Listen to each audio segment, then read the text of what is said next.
कई शहरों में लॉकडाउन लगा हुआ है, सैटरडे संडे बंद कर दिया गया है। महाराष्ट्र में और बुरी स्थिति है, दिल्ली में भी लॉकडाउन लगने की स्थिति हो रही है।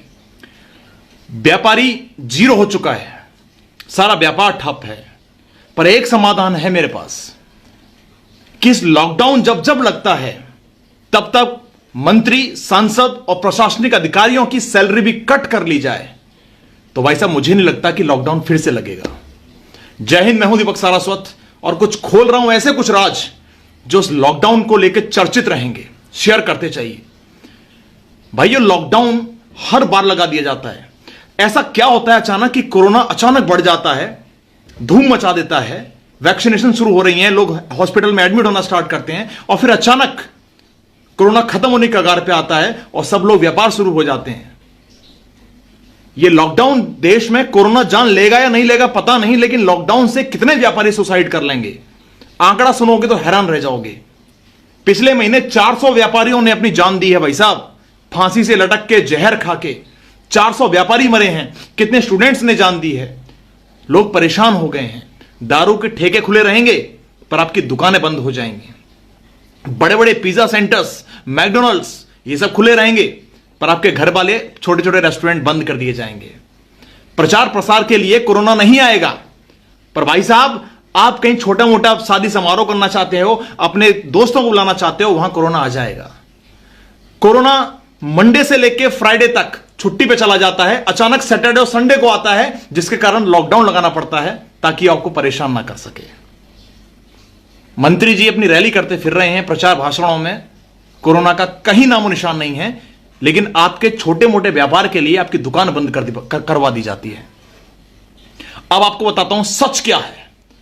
अगर मैं ये कहूं कि कोरोना मात्र एक अफवाह है तो शायद आप मुझे गाली देंगे, आप मुझे झूठे पागल कह सकते हैं, सनकी कह सकते हैं, पर सच्चाई मैं आपको दिखाता हूं। एक्चुअली कोरोना जो पोर्ट्रेट किया गया हमारे माइंड में, जो फितूर भरा गया कोरोना का, आज से 1 साल पहले याद कीजिए, फरवरी और मार्च का महीना पिछले साल का, कोरोना की स्थिति क्या थी, कोरोना का स्वरूप कैसा था। हमें दिखाया जा रहा था कि चाइना में लोग चल रहे हैं और अचानक गिर जाते हैं, मर जाते हैं, उनके मुंह से झाग निकलने लग जाता है, हॉस्पिटलों में लाइन लगी पड़ी है, लोग तड़प रहे हैं, बुरी तरह हिल रहे हैं। यह कोरोना का स्वरूप था, आपने देखा होगा अच्छे से। अब मुझे बताइए, मेरे जान पहचान के कम से कम 150 लोगों को कोरोना हुआ है, आपके पहचान में भी हुआ होगा, टीवी पर देख रहे हो, लोगों को हॉस्पिटल में देख रहे हो। क्या कोरोना का वास्तविक स्वरूप ऐसा है? जो कोरोना पेशेंट्स हैं, तड़प रहे हैं, मर रहे हैं, मुंह से झाग निकल रहा है और सांस नहीं ले पा रहे हैं, क्या एक्चुअली ऐसा है? बिल्कुल नहीं। मेरी बहन को कोरोना हुआ है, मेरे जीजा को कोरोना हुआ है, मेरे घर में कई लोगों को कोरोना हुआ है, मेरे दोस्त यार में कोरोना हुआ है। अभी कल ही मेरे एक फ्रेंड को कोरोना हुआ है, जो हंसते हंसते बात कर रहा है, बोल रहा है भाई 7 दिन रेस्ट करने को कहा है। फिर अचानक ऐसा क्यों दिखाया गया कि भयंकर तड़प रहे हैं, ट्रांसमिशन हो रहे हैं, एक से दूसरे में फैल रहा है? पूरी चर्चा लेके आऊंगा मैं इसको। कोरोना का मात्र उद्देश्य यह है आपकी अर्थव्यवस्था को डाउन करना। अभी भी इंडिया समझ नहीं पा रहा है, क्योंकि इसी को, कोरोना को अब तक खोजा नहीं गया। कोरोना को अब तक कोई वैक्सीनेशन खोजी नहीं गई। जो वैक्सीनेशन आप लगवा रहे हो, इसकी भी चर्चा करूंगा कि आखिर ये क्या है, क्योंकि कोरोना का कोई साइंटिफिक नेम नहीं रखा गया। कोविड-19 तो खाली एक नाम रखा गया कि 19 भागों में होके ये आ रहा है, इसलिए कोविड-19 रखा गया, लेकिन साइंटिफिकली इसको सर्च नहीं किया सका कि कहां, कौन सा वायरस है, कहां आ रहा है। और जो वैक्सीनेशन भाई साहब जो दी जा रही ना आपको, ये एंटी रेबीज जैसी वैक्सीन नहीं है। ये आपके कई कोरोना मरीजों पर टेस्ट करके कि किस किस इम्यूनिटी पार्ट को ये नुकसान पहुंचा रही है, उसके एंटी में इन्होंने एक वैक्सीन निकाली है जो कि परिपूर्ण नहीं है, जो कि इफेक्टिव नहीं है बिल्कुल भी। कितने लोगों को वैक्सीनेशन होने के बाद भी कोरोना हो गया है, आपने देखा होगा। और भाई साहब फिर एक बार वैक्सीन देके खत्म कर दो ना, फिर लॉकडाउन चक्कर ही खत्म हो जाता है। आप मलेशिया भिजवा रहे हो, आप पाकिस्तान भिजवा रहे हो, आप चीन भिजवा रहे हो, पता नहीं कहां कहां भिजवा रहे हो। अरे देश की 130 करोड़ जनसंख्या है, हम पूरी तरह सक्षम है। 20 लाख करोड़ का बजट पास किया गया था, मैं कह रहा हूं 2 लाख करोड़ का बजट ही पास किया गया तो भी सब लोगों को वैक्सीन लग जाएगी, वो भी 1 महीने के अंदर अंदर। पर ऐसा होगा नहीं। कारण मैं आपको बताता हूं क्यों नहीं होगा। भाई साहब वैक्सीन नाम का जो अफवाह उड़ाई गई है, वैक्सीन नाम की जो बीमारी है, अरे भैया बीमार हुए, दवा लोगे, सही हो जाओगे यार, थोड़ी सी ख्याल रखोगे अपना, सही हो जाओगे। इतना हवा क्यों बना दिया है कि सैटरडे संडे को लॉकडाउन लगाना है, व्यापारियों को बंद करना है, छोटे मोटे दिहाड़ी जो अपनी रोज की कमाते हैं 2, 3, 400, 500 रुपए, उनके पेट पे लात मारनी है, और उसके बाद मंडे से लेकर फ्राइडे तक कोई भी काम करो। सिर्फ एक दिखावा, कि हम आपकी हेल्प करना चाह रहे हैं, हम आपकी मदद करना चाह रहे हैं। जहां राजनीति है, बंगाल में कोरोना नहीं होगा, क्योंकि सारी पार्टियां लगी हुई हैं। मैं सिर्फ एक पार्टी को टारगेट नहीं कर रहा हूं, सब पार्टी लगी हुई है, कोई विरोध नहीं कर रहा है इसका। 2-3 शहरों के नाम बताऊंगा बड़े बड़े विदेशों में, जहां पर कोरोना नाम की चीज ही नहीं है, लोग डरते नहीं है, क्योंकि एक्चुअली एक इन्फेक्शन और कुछ नहीं है, खांसी जुकाम बुखार, इससे ज्यादा कुछ नहीं होगा आपको। मैं भाई साहब पिछले 1 साल से ऊपर मेरे वीडियो देख सकते हो, मैंने इतने समाज सेवा की है, इतने लोगों के बीच से गुजरा हूं, इतने हजारों लोगों को खाना खिलाया है, मेरा नाम लिम्का रिकॉर्ड्स में आने वाला है। मैं कितने लोगों टच में आया हूं, ट्रेन से सफर किया है, मुंबई से लेके दिल्ली तक, एमपी तक। मैंने अभी तक कोरोना का टेस्ट नहीं कराया, ना अपना खुद का होने दिया। क्या मुझे कोरोना नहीं हुआ होगा? जिस दिन मैं करा लेता उस दिन मुझे कोरोना हो जाता, पर मैं स्वस्थ हूं। और लोग कहेंगे भैया आप तो, आपकी इम्यूनिटी स्ट्रांग होगी, मेरी इम्यूनिटी स्ट्रांग नहीं है। जो पैमाना है इम्यूनिटी स्ट्रांग नापने का मेरा नहीं है। मैं अभी बीमार पड़ा हूं कुछ दिनों पहले, पर उस समय भी अगर मुझे टेस्ट कराया जाता कोरोना का, शायद मैं कोरोना पॉजिटिव होता। यह पॉजिटिव शब्द को कितना बदनाम कर दिया गया। पॉजिटिव कितना प्यारा शब्द है, बी पॉजिटिव, हमेशा पॉजिटिव रहो। भाई ये कोरोना पॉजिटिव होना, लोगों ने इसको जघन्य अपराध मान लिया, आतंकवादियों की तरह ट्रीट किया जाता था एक समय पहले। आज स्थिति यह हो गई भाई साहब, कोरोना से मरे ना मरे, लोग भूख से मर रहे हैं, लोग अपने फ्यूचर सेट नहीं कर पा रहे हैं, पागल हो गए। नौकरी वालों की नौकरी रुकी हुई है, बेचारे दिहाड़ी के मजदूर एक खाने खाने को तरस रहे हैं। कहां जाएंगे भैया? आपने इंतजाम तो कर लिया कि सब जितने भी गवर्नमेंट एम्प्लॉयज हैं इनको सैलरी दी जाए, 1 महीने का फंड काटोगे, कितना काटोगे? पर भैया जो दिहाड़ी के मजदूर हैं, छोटे भाई मेरे जो दुकान चलाते हैं, व्यापारी संगठन है, मॉल जो मालिक हैं, भाई साहब उनका क्या?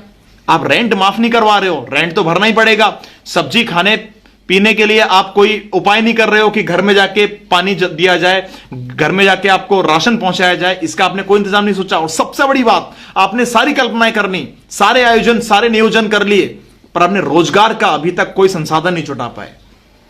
कि लॉकडाउन में जो 1 साल में जो बंदा घर पे बैठा हुआ है, जो अपनी सेविंग खत्म कर रहा है, जो बेचारा पुरानी पूंजी खा रहा है, मकान मालिक को रेंट कैसे निकाल रहा है भगवान जानता है, वो अपने बच्चों की स्कूल की फीस क्यों दे रहा है, स्कूल बंद है लेकिन फीस जा रही है, कहां से ला रहा है भगवान जानता है, अपने 20 बच्चों का पेट कैसे पाल रहा है भगवान जानता है। सरकार को जानना चाहिए। भगवान के भरोसे कब तक चलेगी सरकार? सरकार को हर घर जा जाके जब वोट मांगने का अधिकार है, तो सरकार को यह भी अधिकार होना चाहिए कि हर घर पे जाए, राशन पहुंचाए और उनकी सब चीजें मैनेज करे, किराए माफ करवाए। पर नहीं भाई साहब, कोरोना में सिर्फ एक बात आ गई, ज्यादा बढ़ रहा है लॉकडाउन लगा दो। कल कोरोना केसेस दिल्ली में 10,000 थे, उससे पहले 8,000 थे, 7,000 थे उससे एक दिन पहले। अचानक कैसे बढ़ना स्टार्ट हो गया? अचानक क्या हो गया? सीधा साधा सिंपल हिसाब समझिए भाई साहब, और अच्छा लगे शेयर जरूर कीजिए। 1 लाख लोगों को आप सड़क से उठा के, घरों से उठा के हॉस्पिटल में बंद कर दीजिए, उसमें से गारंटेड 5-6 हजार लोग मरेंगे। प्रकृति का नियम है, नेचुरल मौत है, मरेंगे। अब ये 1 लाख लोग वो हैं जिनको आपने कोरोना पॉजिटिव डिक्लेयर किया है, उनमें से मरने ही थे 5-6 हजार, 7,000, 8,000 तो लोग। कोई ना कोई बीमारी हो सकती है भाई साहब। क्या कोरोना नहीं था उससे पहले मौतें नहीं होती थी? कोरोना से पहले भी 21,000 मौतें होती थी, मैंने स्पष्ट किया है गूगल पे। 21,000 मौतें कोरोना से पहले, यानी फरवरी 2020 से पहले होती थी। क्या उनको कोरोना था? आज उससे कम हो रही हैं, आज उससे कम मौतें हो रही हैं, और वो भी कोरोना होते हुए भी। तो फिर अफवाह कैसे फैलाई जा रही है, लोग कोरोना से मर रहे हैं, ये आदमी मर गया फलाना कोरोना से, कलेक्टर को कोरोना हो गया, अंतिम सांसें गिन रहा है। भैया वो नेचुरल मौत हो सकती है, सबका टाइम आता है जिंदगी का, हो सकता है वो उससे मर रहा हो, एक्सीडेंटल, उसको भी कोरोना बताया जा रहा है। आज बाई चांस मैं अभी कुछ दिन पहले बीमार हुआ, बाई चांस मुझे कुछ हो जाता, नेचुरली होता, मैंने टेस्ट कराया होता, मैं गारंटेड इस बात की गारंटी लेता हूं कि मुझे कोरोना डिक्लेयर किया होता, फिर कुछ होता तो कोरोना से मारा गया। जरा समझिए, जागिए। जो लोग बीमार पड़ रहे हैं वो कोरोना से बीमार नहीं हुए हैं, हो सकता है उनकी इम्यूनिटी कुछ वीक हो गई हो सकता है उनको कोई और बीमारी हो, खांसी बुखार जुकाम, इससे अधिक कुछ नहीं है कोरोना। भैया मेरे साथ के लोग, अभी यकीन नहीं मानोगे, 6 दिन पहले मैं एक ऐसे पेशेंट के घर गया हूं जिसको कोरोना डिक्लेयर था, उसका मिल बांट के खाया हूं और एक थाली में खाना खाया हूं, मैं एक थाली में खाना खाया हूं कोरोना पेशेंट के साथ, और अभी तक चेकअप नहीं हुआ मेरा। मुझे पता है मुझे कोरोना नहीं है और हो भी नहीं सकता है मुझे कोरोना। ये जो कहावत है, मन के हारे हार है, मन के जीते जीत, ये कोरोना पर लागू होती है। मन के हारे कोरोना है, मन के नहीं मानने से कोरोना नहीं है। कब बाहर निकलेंगे इस चीज से भाई साहब? ये लॉकडाउन के चक्कर में आप कोरोना को नहीं भगा रहे हो, अब देश से उन युवाओं का रोजगार छीन रहे हो, उन युवाओं की रोजी रोटी पे लात मार रहे हो, जिन्हें आज जरूरत है पैसों की, कमाने की। 1 साल हो गया भाई साहब देखते देखते। सेवाएं हमने बहुत कर ली यार, सरकार कब सोचेगी इस बारे में? अब अभियान चालू करने का शुरुआत करो, घर घर जाके लोगों को खाना दो, लोगों के रेंट माफ करवाओ, ट्रैफिक फ्री करवाओ, बसें फ्री करो, ट्रेन फ्री करो। पैसे नहीं है लोगों के पास, कहां से लाएंगे आपको देने के लिए? टैक्स बंद करो। और जितने भी सरकारी कर्मचारी हैं, जितने भी सांसद हैं, जितने भी मंत्री हैं, चाहे वो प्रधानमंत्री से लेके मुख्यमंत्री से लेके छोटा मोटा पार्षद ही क्यों ना हो, इन सबकी सैलरी खत्म करो जब तक कोरोना चल रहा है। यकीन मानिए कोरोना का नामो निशान मिट जाएगा। वैक्सीनेशन 2 मिनट में लग जाएंगी। माफ करिए लेकिन कड़वा सच है कि कोरोना के नाम पे इतनी धांधली हुई है इस देश में, इतनी धांधली हुई है 1 साल के अंदर में। आज आपको मालूम है कोरोना का वैक्सीन केंद्र से फ्री दिया जा रहा है, केंद्र से फ्री दिया जा रहा है। महाराष्ट्र के अंदर 820 कुछ रुपए में कोरोना का वैक्सीन लग रहे हैं। अभी और रेट निकाल दिए, 1000 से ऊपर हो गया है महाराष्ट्र के अंदर। एमपी में भी, प्राइवेट में भी यही हाल है, यूपी में भी हो रहा है, शायद राजस्थान में भी सही हो रहा है। हर जगह कोरोना अब पैसे लेके बनाया जा रहा है।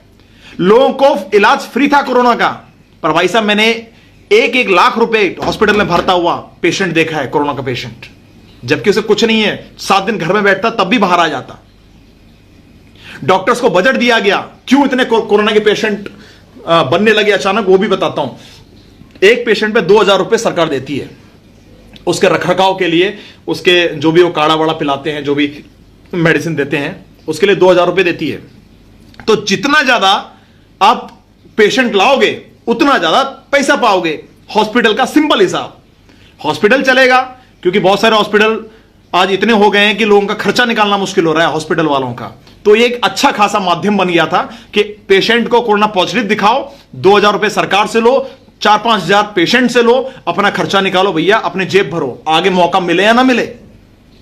तो भैया जो धांधली हुई है, जो भ्रष्टाचार हुआ है, जो लोगों को सताया गया, परेशान हुए हैं, उस पर तो आपने हाथ साफ कर लिया। दूसरा भगवान जाना जाने वाला डॉक्टर आज इतना गिर गया कि कोरोना पेशेंट से खुद जेब काट रहा है उसकी, खुद उसको बीमार को ठीक करना दूर की बात है, उसके जेब काटने पर, उसका फ्यूचर खराब करने पर आ गए। कितने कोरोना पेशेंट के नाम पे किडनी ट्रांसप्लांट कर दिए गए, किडनी निकाल ली गई। मेरी बैटरी फिलहाल कम है, पर मैं आपसे जल्दी जुड़ूंगा, पूरी जानकारी दूंगा कि ये वायरल जिस तरह हो रही है चीजें कि भैया कोरोना से इतने लोग मर रहे हैं, एक्चुअली ऐसा कुछ नहीं हुआ है। कोरोना का स्ट्रक्चर भी डिफाइन नहीं हो पाया है। जो आप देख रहे हो ना, गोल गोल लोगो और उसमें बूंदें निकली हुई हैं, हरा हरा, कोरोना का वायरस का लोगो नहीं है। कौन सा माइक्रोस्कोप है इसने लोगो दिखाया है? आप मुझे चैलेंज करता हूं, लेके दिखाए भाई साहब। ना ये बीजेपी का रोल है, ना ये कांग्रेस का रोल है, कुछ नहीं है। सिर्फ एक सोची समझी चीन की साजिश थी जिसको इंडिया समझ नहीं पाया, पर फिर भी भारत देश के कुछ लोग इसको डिसाइड नहीं कर पा रहे हैं। कोई साइंटिस्ट के पास जवाब नहीं है, कोई डॉक्टर के पास जवाब नहीं है। बस सरकार इतना जानती है, अपने अपने राज्य की सरकार है, कि हमें लॉकडाउन लगाना है और सरकार को, जनता को यह दिखाना है कि हम आपके लिए मेहनत कर रहे हैं। कृपया इससे बचिए। कुछ और बातें होंगी जो अगले लाइव में दिखाऊंगा। तब तक के लिए नमस्कार, जय हिंद। शेयर करते रहिए।